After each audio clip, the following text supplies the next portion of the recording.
Wait for it. Oh, there it is. It's the After Chili special. Welcome, welcome, welcome. It's first person Bipper in a third person world. And we're here today with the sauce. What do you mean the sauce? I'm here to finish. I've had my chili. Now it's time to give you... Oh, we're still burning. Turn that camera off and turn this on. Subscribe if you want the more forbidden knowledge. Right now, across every news network, you're watching the same story on repeat. Special Forces...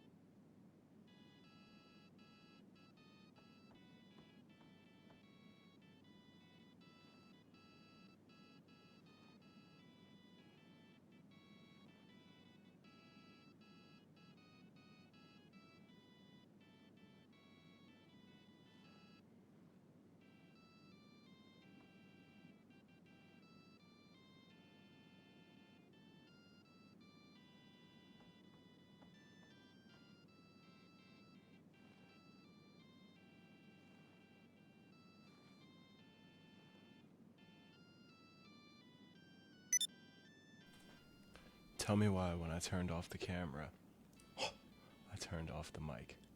I forgot you're gonna need the mic for this. This is answering a question.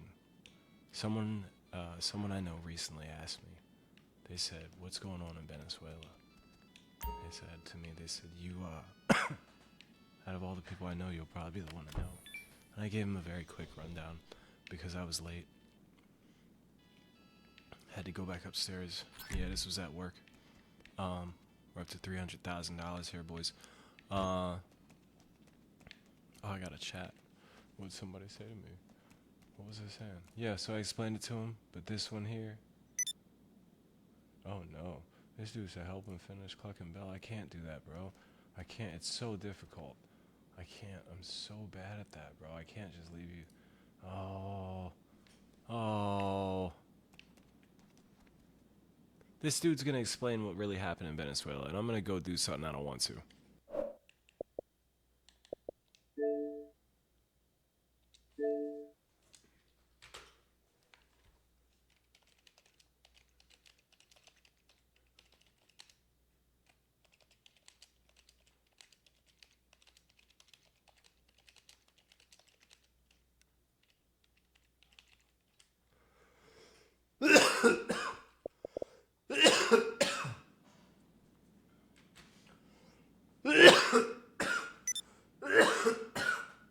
Alright, so here's hoping he doesn't take that invite.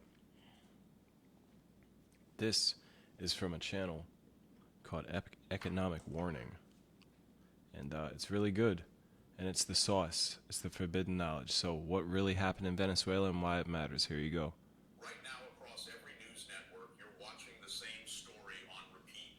Special Forces descending from the sky. A Latin American president in handcuffs. Commentators praising tactical precision and strategic brilliance. They want you focused on the spectacle, on the daring raid, on the military success. Because if you're watching the helicopters, you're not watching the balance sheet. This wasn't regime change for democracy. This wasn't about human rights violations or drug cartels. This was a debt collection operation with gunships. There's an old rule in geopolitics that everyone pretends doesn't exist. You cannot sanction the countries that control your vital resources. Not forever, not without consequences. For 23 years, the United States tried to defy this rule. They sanctioned Venezuela. They froze assets. They recognized parallel governments. They funded opposition movements. They did everything except the one thing they just did. Until this week, when all of that collapsed in the most revealing way possible.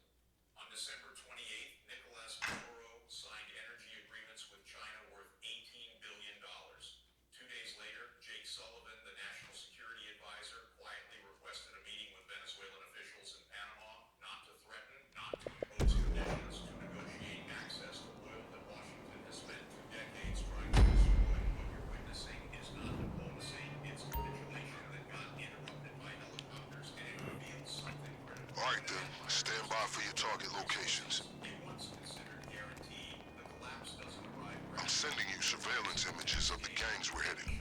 Get a good look. why this happened now, why this week, why this operation couldn't wait. As I'm sure you know, our operation requires weapons and gear that can't be traced back to us. The good news is that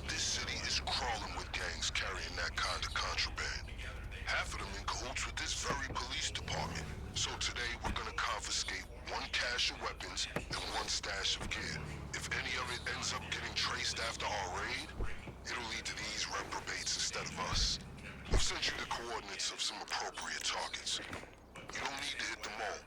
My advice is to investigate your options, determine which gang is gonna have a loadout that suits your preferences, and prioritize accordingly.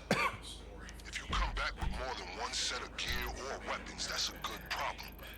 You can choose which to use on the big day.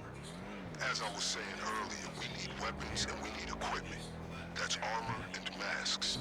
We don't want anyone at the Clucking factory catching a glimpse of your memorable face.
This group is more, how do I put it, up and coming than the other gangs we have in our sights. So their equipment will be subpar, but easier to steal.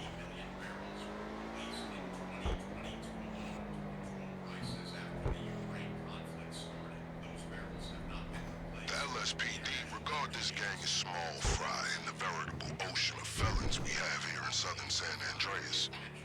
These individuals are not as established as the other targets on our list, so we shouldn't expect any serious trouble.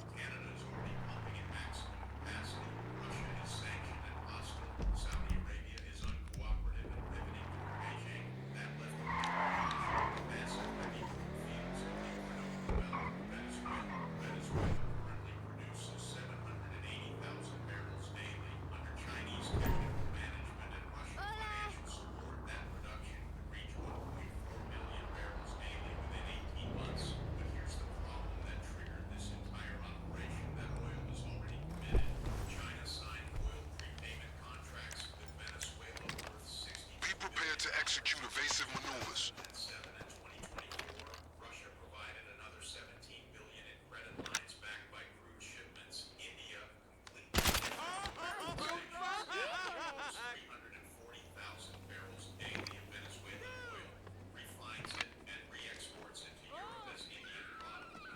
The United States tried 4 strategies to break this encirclement. Every single one failed. The first strategy was maximum pressure through sanctions. It failed because Venezuela developed export networks completely outside the SWIFT banking system. Ships with flags of convenience, payments in yuan, entries in Malaysia. Washington discovered that sanctions paper doesn't stop oil molecules from moving.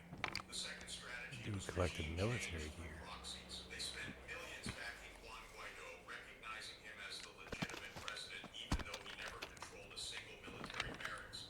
By 2023, even the Venezuelan opposition had abandoned him. American recognition became an international joke. The third strategy was diplomatic isolation. It failed because 134 countries never recognized Guaido. Latin America, including Brazil, Colombia, and Mexico, diplomatic relations with Caracas. Be careful. Now they know you're there. They'll be coming after you. The fourth strategy was conditional licenses, allowing companies like Chevron limited permission to operate in This is failing right now because Maduro learned the fundamental lesson. Never trust American concessions. Designed as controlled Intelligence reports that mainstream media is immediately ignoring suggested that Caracas was preparing for financial Bitch. analysts were calling a nuclear option. Venezuela was on the verge of integrating its energy sector into China's cross-border. I've given you 3 possible targets, but you can hit them all if you're so inclined. Anything extra you get, I'll make sure it's available when you hit the factory. But in a basket of currencies led by the yuan and backed by gold. If this had happened, it would have been a signal to the entire global south. Possess massive What's up? You want to bang out? You want them big guns? If you revisit any group that was previously graced with your presence, they will not be so welcoming again, especially if you're there for one of their cars. Oh man, we got the homie down! Look out! Fuck you!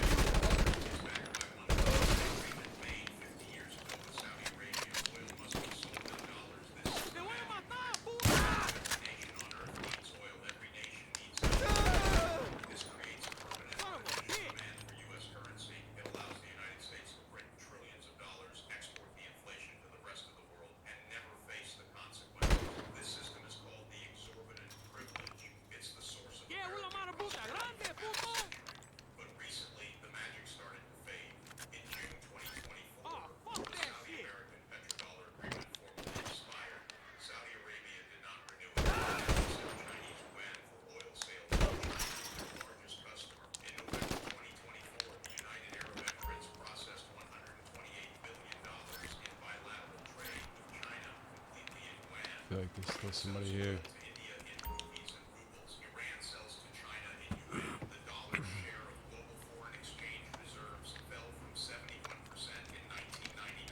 These targets should have an ample supply of weapons and gear. Can I check numerous ones? No.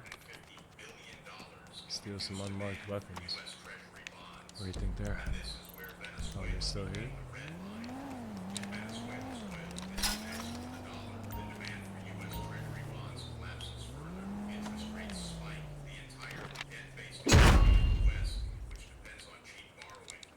As the LSPD field manual states, untraceable weapons and gear are a textbook stratagem in any successful raid. When we're done here, the next step is to acquire a getaway vehicle in a similar manner. I don't know if you bang or not, bro. Wrong place, wrong time. I gotta go. Where's Vincent's lockup?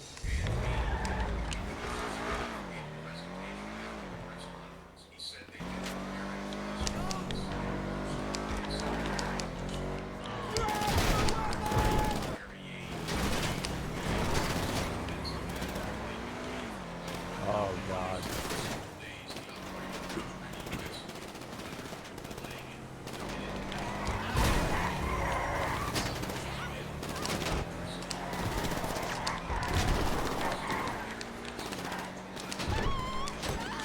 God damn it, dude.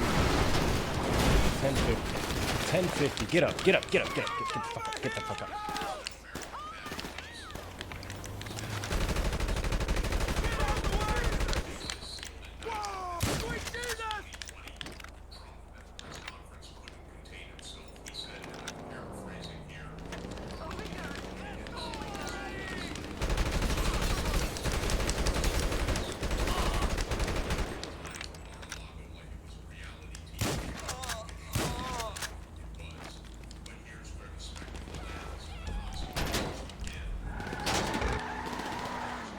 Fuck, bro.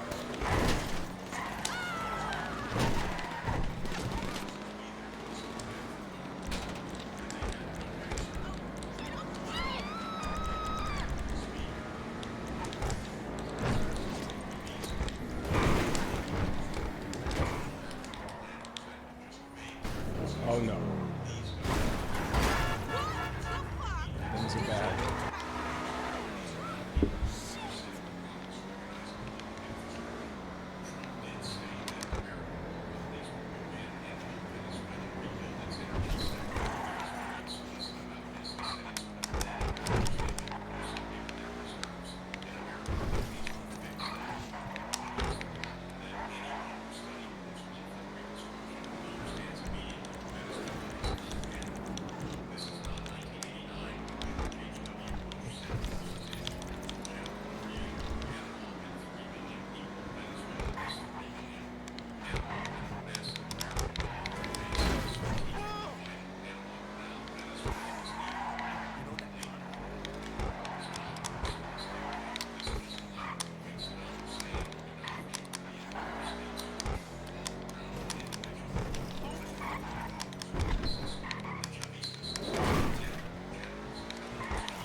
What? So I had some issues.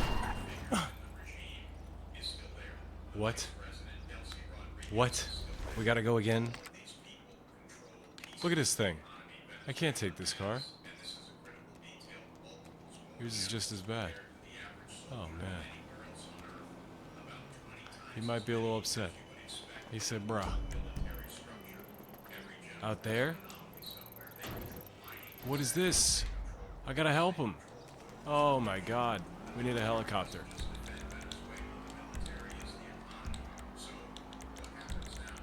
Bro. What the fuck?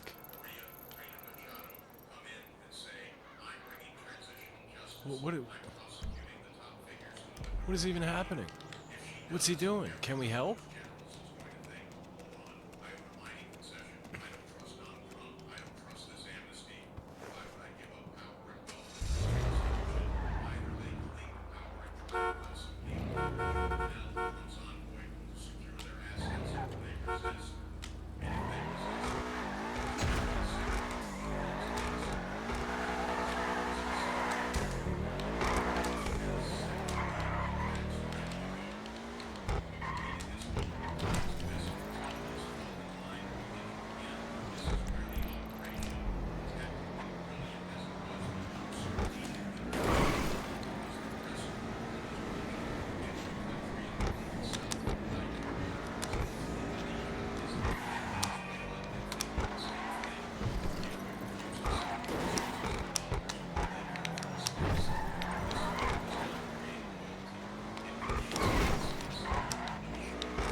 Seems their gear and weapons are positively adequate, along with their security.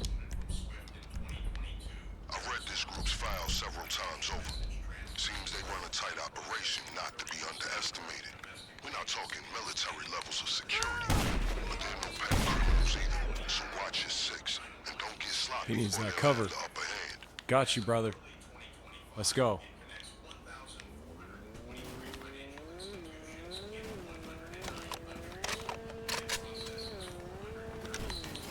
Come on, bitch.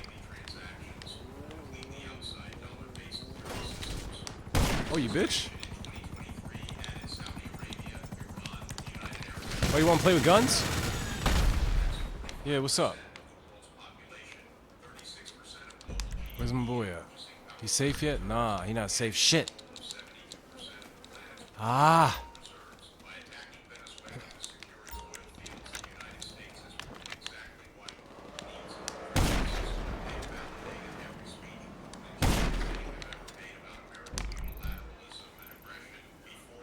Alright, he's good. That man took my car. That's alright. I can walk out this bitch. Never been afraid of no gunplay.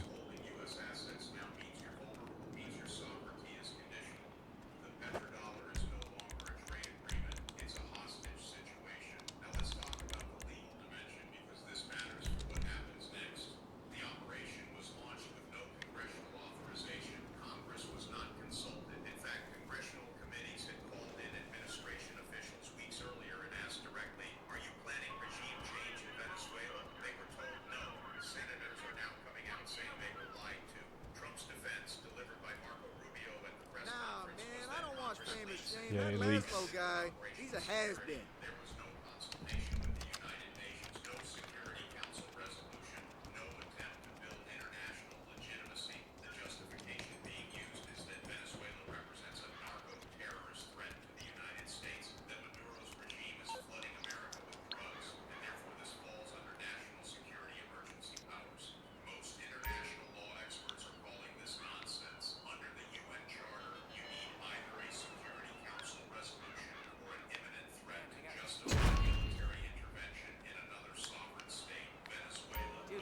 walking and I didn't stop until I reached Pillbox Hill. Hey, man, what's up? Yo, dude! It was amazing, man. I met a dwarf and a prostitute with a pet raccoon. Back the fuck up!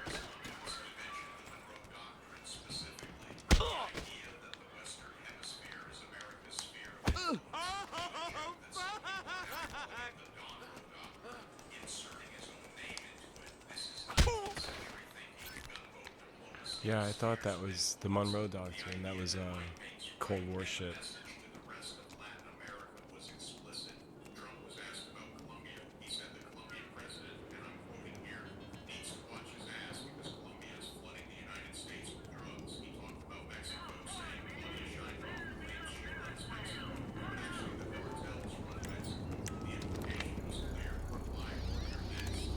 This shit's fucked up!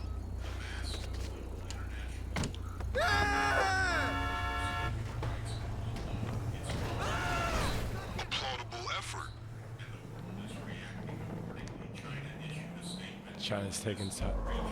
China's definitely taking Taiwan in 2026. Hate to call it, but damn.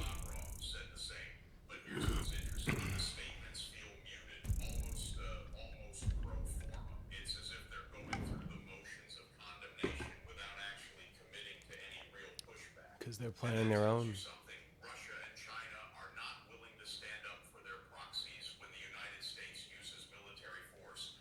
Venezuela was receiving support from both. China made massive loans. Russia provided military cooperation and financial support. And yet, when American helicopters came, there was no real response. This raises a critical question for the multipolar world order. If the United States can still execute operations like this with impunity, how multipolar is the world really? But I think that's the wrong lesson to draw. Because while China and Russia didn't intervene militarily, they don't need to. The response isn't military, it's financial. Every country watching this is accelerating their exit from dollar dependence. They're buying gold, they're joining CFs, they're negotiating bilateral trade in local currencies. The response is structural, not tactical, and that brings me to the biggest problem facing the United States right now, the day after. There are think tank papers going back a decade about regime change scenarios in Venezuela.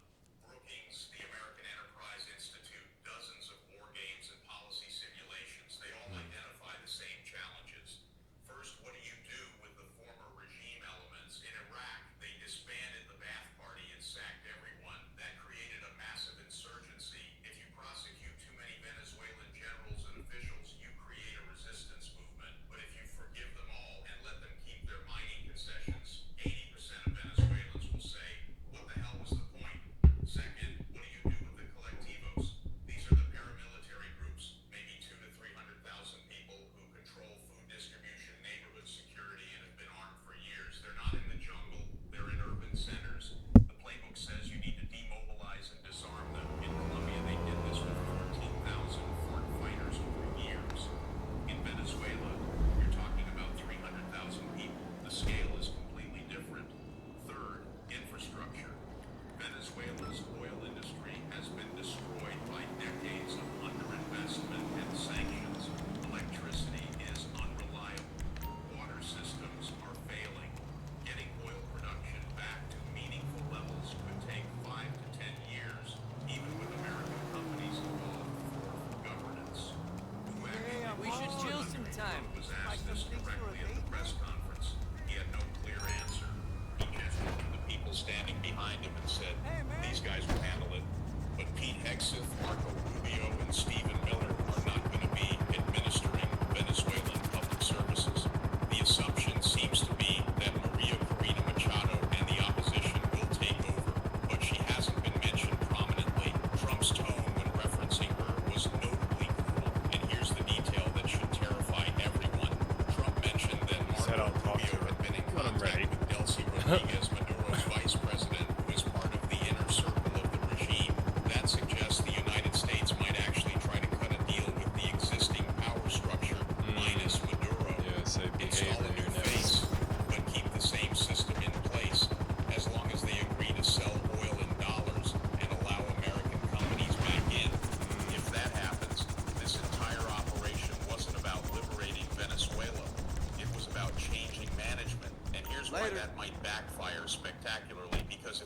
generals and the judiciary and the collectivos stay in power, just under new branding, the Venezuelan people who celebrated Maduro's removal are going to feel betrayed, and rightfully so. You'll have massive protests, you'll have resistance, you'll have instability that could last for years, and the United States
that trade outside the dollar system. Well, that And cut once the that audio out. Who knows how long that was there? the United Chap, chap, chap, chap, chap. End up with the worst pop. The United States has zero appetite for boots on the ground. Yeah, we don't do long-term. boots on the Trump ground. has made that clear his entire political career. He doesn't want to occupy countries, Why is so it just you end me? up with the worst possible outcome: a power vacuum, competing factions, no legitimate governance, and oil production that stays disrupted.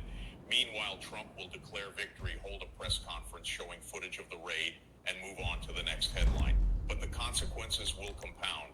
Think about the signal this sends to every other country with natural resources. If you're sitting in Riyadh right now watching this, what do you conclude?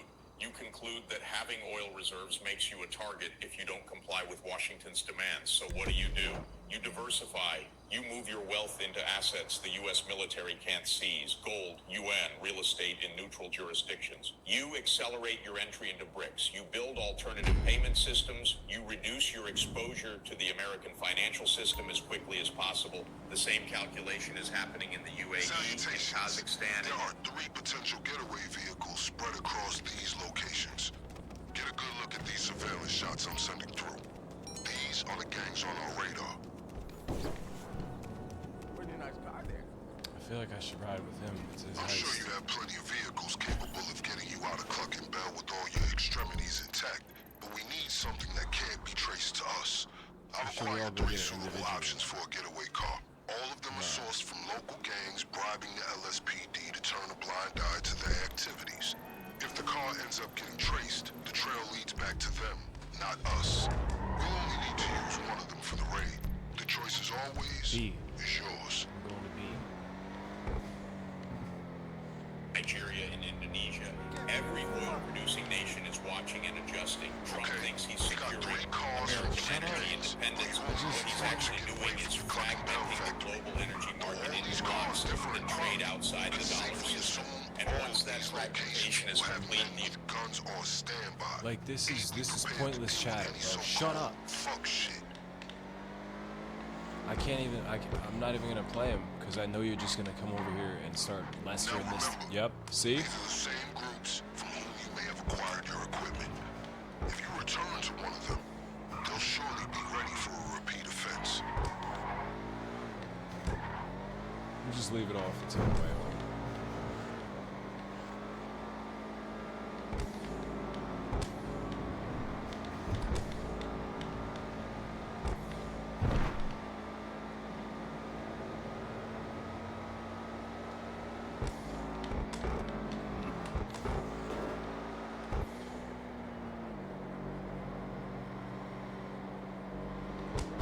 Ah!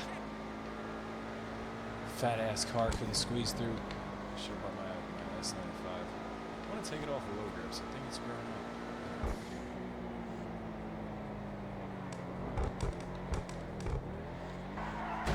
Bitch.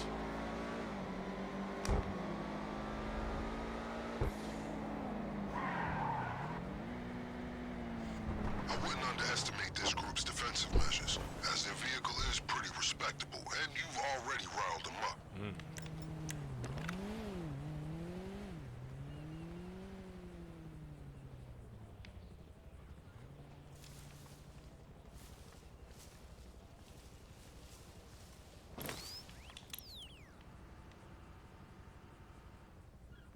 I expect these gentlemen will be thrilled to see you again.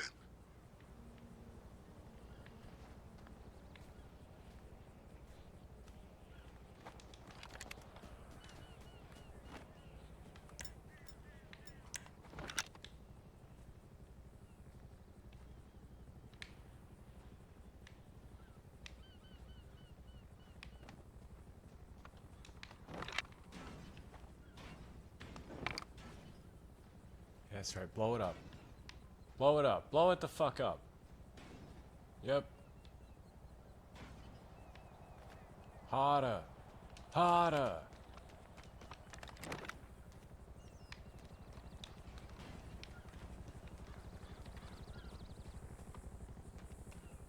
Whatever strategic advantage I had, I've blown it by giving away my cover. I can hear that chopper. I'm not willing to just accept that like I lost those shots. It's just never gonna come back and I'm gonna have to deal with it later. Are you serious? Really, bro? Ah, this guy already got one. What level is he? He's a level 731. Of course he's already got one. He's much better than I am. So, alright, I'm gonna have to go in there. Let me move my hand so you can see my exasperated face, right? One time for the boys finding the freaking, the car on the first run.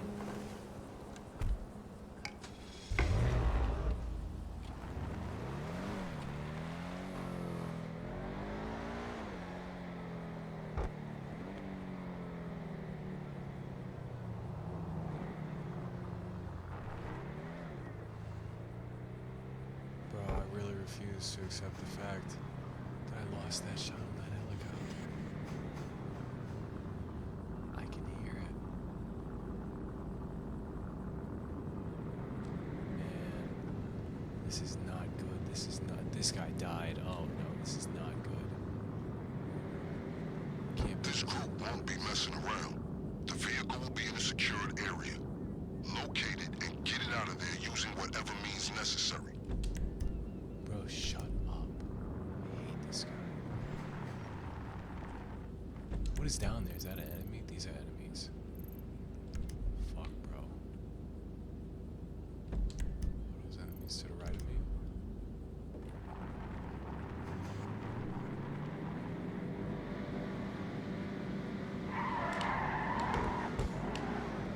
Nah, I need high ground on that.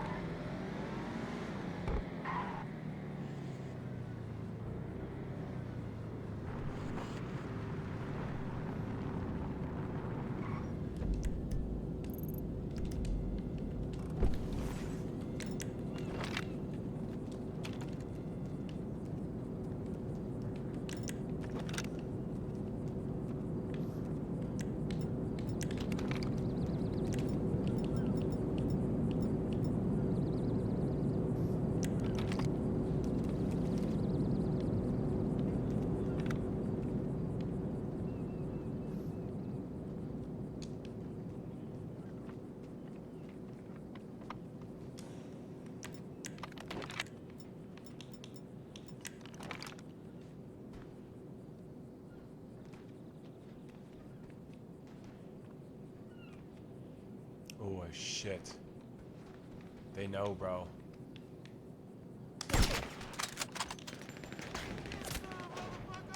Come on! Stop being so scared of taking the shots, damn it. They know, let the thing pop.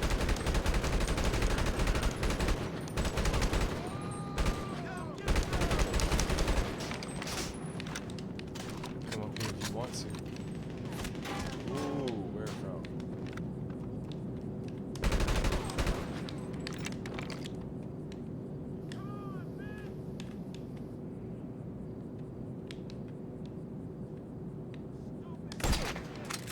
Idiot.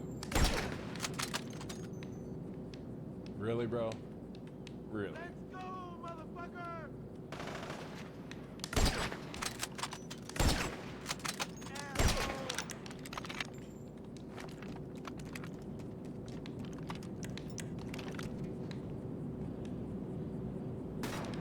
Ooh.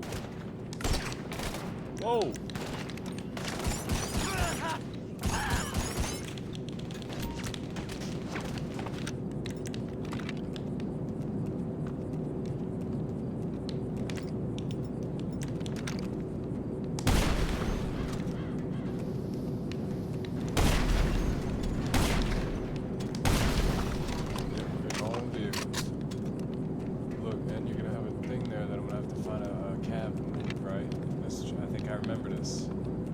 This god-awful mission, bro.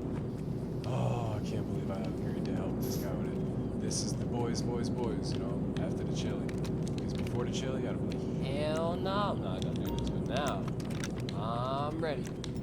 He's over there just delivering stuff. Look, he came back real good. Me, not so much. Not so much. But I'm working on myself, okay? Come on. Stop screaming like you're on Captagon, bro. Chill. You know, I don't like that shit. It freaks me the fuck out. Oh, who's that? Damn it. That's my dull target acquisition. Dude, flower, that was a bad shot, but I'm glad they gave it to me. It's all good.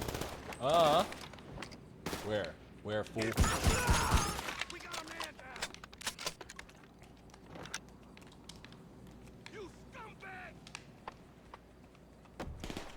Effective use of cover, keeping that thing behind me. Wait, no diddy. I see you.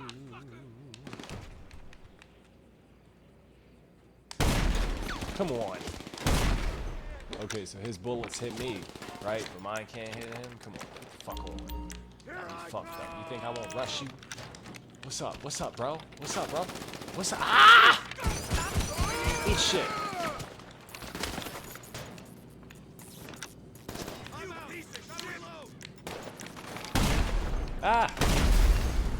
We need to pull back. When I have you stand up, I'm gonna shoot you. I'll blow a vehicle up. I don't even shoot you. Come on, bitch. It's like a heat wave. So shotgun's gonna work because there's a lot of spots where they can shoot and they're gonna miss me and like the bullets are gonna bounce off. Fuck you. Fuck you. Fuck you. Fuck you. Fuck you, bro. Where? This car should provide all the means necessary for a perfect escape.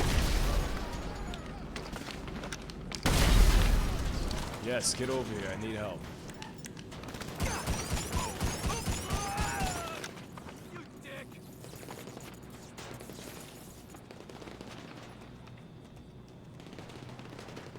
You're done. You're done. Tell me I'm done. Give me the whip. Once you acquire the getaway vehicle, deliver it to the garage near the factory.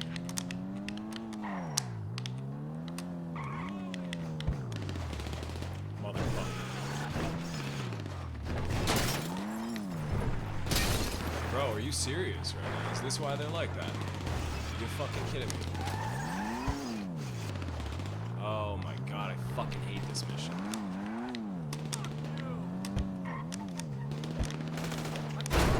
Oh, isn't it fun? Is it failed? Oh, good enough. Jesus Christ. Terrible. Anyway. The United States loses its ability to print money without consequences. Let me show you what that looks like in practical terms for Americans. Right now, you're paying $4.80 per gallon for gasoline in California. That price is not determined by supply and demand. It's determined by geopolitical risk premiums. Futures markets are pricing in the growing probability that the United States cannot secure reliable access to low-cost energy in the next 24 months. Your heating bills this winter reflect the same calculation. American natural gas trades at a 40% premium over European prices, even though the U.S. produces more, because Europe built LNG infrastructure that diversifies suppliers. The U.S. is trapped with domestic pipeline dependency while simultaneously sanctioning foreign producers who could stabilize markets. Your purchasing power at the grocery store, each dollar buying 23% less than in 2020, is partially monetary inflation, yes, but it's also the structural fracture of dollar-based supply chains. When Brazil trades soybeans with China and yuan, when Russia sells fertilizer to India in rupees, when Saudi Arabia sells oil to Japan without touching dollar-denominated accounts, each of those transactions reduces demand for your currency. Demand reduction means devaluation. Devaluation means your salary buys less. Your retirement savings, if they're in traditional treasury-heavy index funds, are structurally exposed to the risk that foreign governments diversify away from those same bonds. When China reduced treasury holdings by $30 billion in a single quarter last year, bond yields increased to attract replacement buyers. Higher bond yields mean lower bond valuations. Your retirement funds hold those bonds. This is the hidden cost of what just happened in Venezuela. The immediate spectacle is dramatic. The long-term financial consequences will be devastating. Now, there's an argument some people will make. They'll say, look, Maduro was a terrible person. He rigged elections. He tortured opponents. He destroyed the Venezuelan economy. The country went from the wealthiest in Latin America to one of the poorest. 8 million refugees fled. Getting rid of him is a good thing. And on a human level, yeah, Maduro was a disaster, no question. But the problem with that argument is it confuses morality with strategy. Removing a bad leader through military force without a plan for what comes next, without regional support, without legitimacy, creates worse problems than it solves. We've seen this pattern before: Iraq, Libya, Afghanistan. Every time, the narrative was the same. This leader is terrible. The people will welcome us. We'll install democracy. Everything will be fine. And every time it turned into a disaster, because toppling a government is the easy part. Building a functional state is the hard part. And there's zero indication that the Trump administration has thought beyond the raid itself. At the press conference, a reporter asked, how long will American forces be in Venezuela? No. Trump's answer, we're not worried No. about boots on the ground. Sir. That's not an answer. That's an evasion. Because either you commit to long-term stabilization, which Trump has no interest in, or you leave quickly and hope someone else figures it out. If you leave quickly, you get chaos. If you stay long-term, you get an occupation that drains resources and becomes politically toxic domestically. There's no good option once you've launched the operation without a plan. And that's the fundamental problem here. This wasn't a strategic decision. It was a reactive one driven by panic over oil supplies and dollar hegemony. Let me tell you what happens next. This is not speculation. This is pattern recognition based on how these situations have unfolded historically. In the short term, oil markets will rally. Investors will bet that Venezuelan production comes back online quickly under American management. Gas prices might drop slightly. Wall Street will celebrate. Trump will declare victory. I would say He'll he's hold rallies. upset. He'll talk about American strength and how he did what no other president could do. But within 6 months, the cracks will show. the car. Venezuelan production won't recover as quickly as promised because the infrastructure is in worse shape than anticipated. Because the generals who controlled the oil sector are either in hiding or actively sabotaging operations. Because the workers don't trust the new government, the colectivos will start low-level resistance, not a full insurgency at first, just enough disruption to make governance impossible. Targeted strikes, protests, sabotage. American oil companies will start complaining that the security situation makes it impossible to operate. They'll demand more protection. That means more American personnel on the ground, even if they're called contractors instead of soldiers. Within a year, you'll have congressional hearings asking why billions in reconstruction aid are disappearing with nothing to show for it. Why oil production is still below expectations. Why Venezuela is still unstable. And Trump will do what he always does. Blame someone else. Blame the previous administration. Blame the Venezuelan opposition for not being competent. Blame Europe for not contributing enough aid. But the damage will be done, not just in Venezuela, globally, because every country that was on the fence about joining BRICS will now have made their decision. Every country that was considering pricing commodities in yuan will now have moved forward. Every country that was debating whether to keep reserves in dollars will have diversified. The Venezuela operation will be studied in the future not as a triumph, but as the moment American unilateralism finally broke the international order it claimed to uphold. And here's the deepest irony. Trump thinks he's demonstrating strength. He thinks he's showing the world that America is back, that it can project power anywhere, that it doesn't need to ask permission. But what he's actually demonstrating is desperation. A truly powerful country doesn't need to invade to secure resources. It offers the best trade deals, the best technology, the most stable currency. People want to trade with you because it benefits them. When you have to use military force to secure access to oil, when you have to threaten your neighbors, when you have to tear up the rule book and operate through pure coercion, that's not strength. That's the behavior of a declining power that can no longer compete on merit.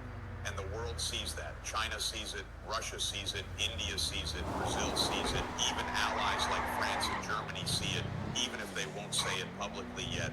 The Venezuela operation has accomplished the opposite of its intended goal. It was supposed to secure American access to oil and reinforce dollar dominance. Instead, it has accelerated the global move away from dollar dependence and proven that American power, while still formidable militarily, is strategically brittle.